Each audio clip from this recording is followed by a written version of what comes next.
In Wales, I saw sheep on the hills from a distance and thought they were white rocks. The purity and hardness of white rock in the green hills of Dylan Thomas country. I thought of singing to the rocks, allowing the sound to echo into a chorus. But closer, the rocks softened into wool and took on eyes and hooves. The song changed, and for an instant, I sang in Welsh, a language I'd never learned, a song I'd never heard. Georgia O'Keeffe's flower painting is one I can still see. Bold red, black at the center, blurred around the edges. I've read large paintings take us in. I only control the pen, Sharpie now, permanent marker, dark enough to see through clouded lenses. Someone else saw in this flower a Spanish dancer, red skirt swirling.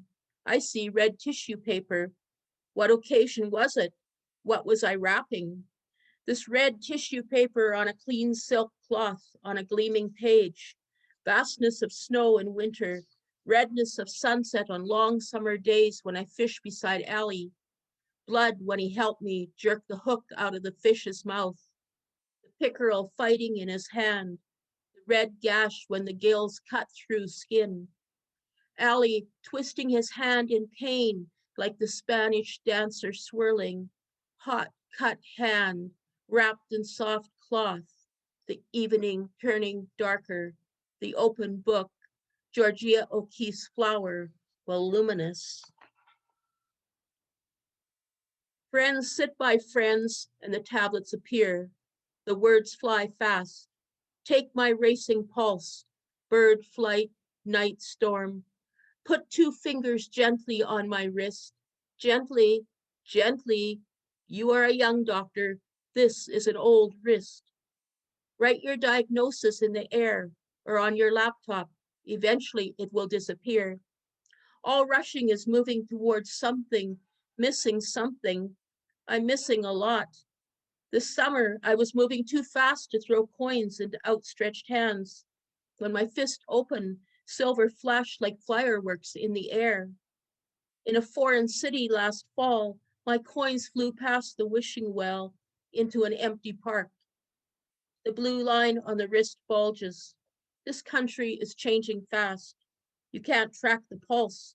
Your nervousness is speeding up my heart. We're like race cars on a freeway blocked by snow. I'm sitting, you're still standing, searching for a way through. Driving around. Jerry and I are just driving around. Cub 19 is everywhere. It is dark and beginning to snow.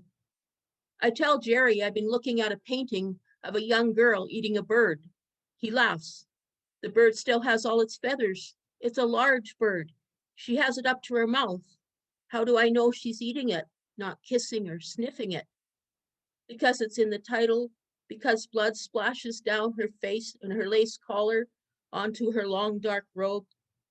There are other birds in the background, in the V-neck of branches, one with a panoply of bright green plumage, one long-necked among offshoots of leaves, another the color of a sardine.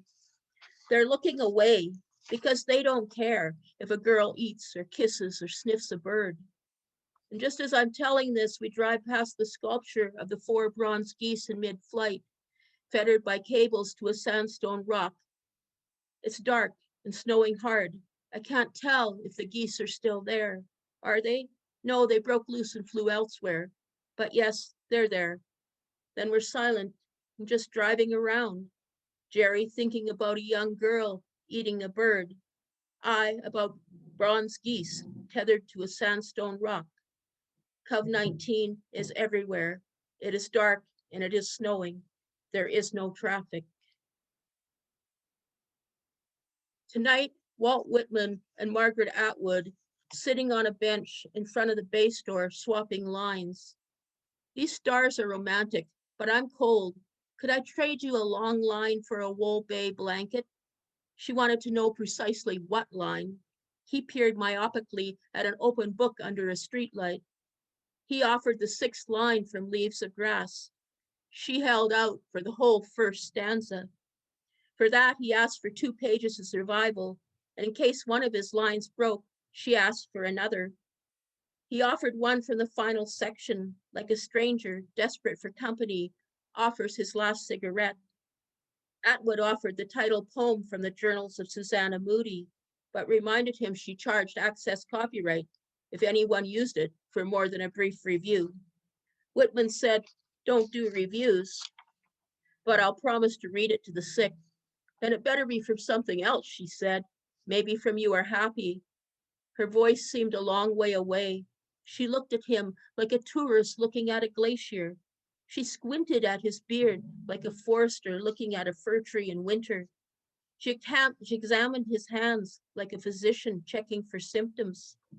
They sat with a gap between them like a childless couple watching, young women in parkas pushing strollers over sidewalk cracks, revved up pickup trucks drag racing down Center Street, families with carts of groceries exiting grocery store doors.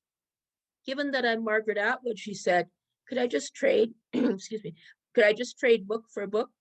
He gazed at her for a long time. Under the circumstances and all, due to the inauguration and everything, they nodded at each other. She pulled off one fur mitt. They reached across the space and shook hands. St. Peter's Abbey. In my rented room, once the nuns' chapel, I can't even begin to imagine how many hands have turned the knob to enter. Scan versions, x-rays, clones, out of focus photocopies of my own slightly puffy digits. Now I look at my hands objectively and remember the young woman in medical school wringing her hands, speaking of her second-year anatomy class. How it's the hands the students hate to unwrap. Anything but the hands. One never knows. Perhaps there's a hand that's sad beneath the bandages.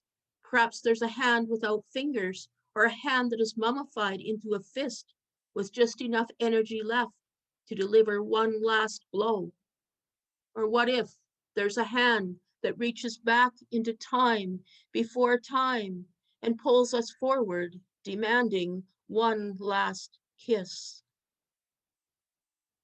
Calgary Stampede, 1912. Indian Affairs and the Stampede Board gave us transportation and rationing, gave us a place by the river, gave us a schedule of when and where they wanted us. Painted faces, war whoops and feathers, we rode like burning hell through the streets of Calgary. We were stared at with wonder, and with more than a little fear, we were policed and patrolled. After each show, we were sent back to our place by the river. We were given a curfew.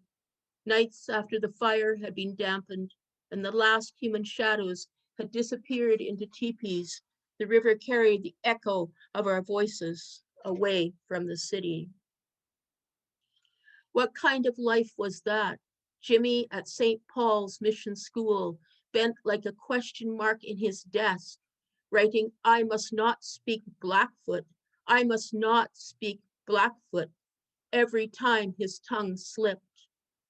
At that school, he learned a powerful new language, silence. By the listening fire, a drummer puts sticks to stretch canvas, paints music. Yellow moccasins pad the earth. Young bloods dance the dance of the bloods. Dogs sniff the night. A deaf, dumb moon lip reads mouths of shadows. Thank you.